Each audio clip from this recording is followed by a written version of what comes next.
تیری انگلی تھام کے چلتا تھا،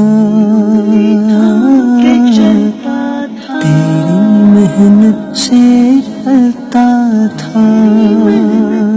میں آج بڑے غصے سے گھر سے چلا آیا، اتنا غصہ تھا کہ غلطی سے بابا جان کے جوتے تک پہن کر نکل گیا کہ میں آج بس گھر چھوڑ دوں گا اور تبھی لوٹوں گا جب بہت بڑا آدمی بن جاؤں گا۔ جب موٹر سائیکل نہیں دلوا سکتے تو کیوں انجینئر بنانے کے خواب دیکھتے ہیں۔ آج میں بابا جان کا پرس بھی اٹھا لایا تھا جسے کسی کو ہاتھ تک نہیں لگانے دیتے تھے۔ مجھے آج پتا چل جائے گا کہ کتنے پیسوں کا حساب کتاب ہے اور کتنا مال چھپا رکھا ہے۔ پھر جیسے ہی میں غصے میں عام راستے سے سڑک پر آ گیا تو مجھے لگا کہ جوتوں میں کچھ چبھ رہا ہے۔ میں نے جب جوتا نکال کر دیکھا تو میری ایڑی سے تھوڑا سا خون رس رہا تھا۔ جوتے کی کوئی کیل نکلی ہوئی تھی۔ درد تو ہوا پر غصہ بہت تھا اور مجھے جانا ہی تھا گھر چھوڑ کر۔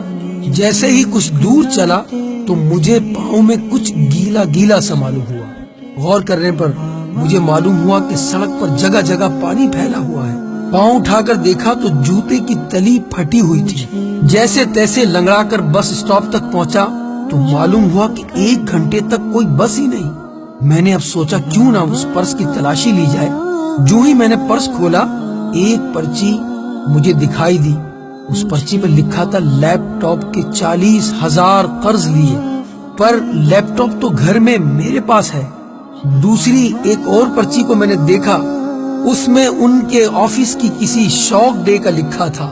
انہوں نے شوق ڈے میں یہ تحریر لکھی تھی، اچھے جوتے پہننا۔ پر ان کے جوتے تو ماں گزشتہ 4 ماہ سے ہر پہلی کو کہتی ہے نئے جوتے لے لو، اور وہ ہر بار یہ کہہ کر ٹال دیتے ہیں ابھی جوتا 6 ماہ اور چل جائے گا۔ میں اب سمجھا کتنا چل جائے گا۔ بالآخر تیسری پرچی میں نے کھول دی، اس پہ لکھا تھا پرانا موٹر سائیکل دیجئے اور ایکسچینج میں نئی موٹر سائیکل لیجئے۔ پڑھتے ہی دماغ گھوم گیا۔ بابا جان کا پرانا موٹر سائیکل، یہ میں نے کیا کیا؟ میں گھر کی طرف بھاگا۔ اب پاؤں میں وہ کیل نہیں چھپ رہی تھی۔ میں گھر پہنچا، نہ بابا جان تھے نہ ان کا موٹر سائیکل۔ میں سمجھ گیا کہ کہاں گئے ہوں گے۔ میں بھاگ کر ایکسچینج ایجنسی پر پہنچا جہاں لکھا تھا پرانا موٹر سائیکل دیجئے نیا لیجئے۔ خود کپڑے پرانے ہو چاہے، میں نے دیکھا کہ میرے بابا جان اپنا پرانا موٹر سائیکل دے کر مزید قرض اوپر چڑھا کر میرے لیے نیا موٹر سائیکل لینے کی کوشش کر رہے ہیں۔ میں نے ان کو گلے سے لگایا اور کہا بابا جان نہیں بابا جان، میں ایسا نہیں ہونے دوں گا۔ مجھے یہ موٹر سائیکل نہیں چاہیے، مجھے آپ کے جوتے چاہیے۔ میں اب بڑا آدمی بنوں گا، بہت بڑا۔ میرے بابا جان آپ جوتا لے لیجئے اور مجھے معاف کر دیجئے۔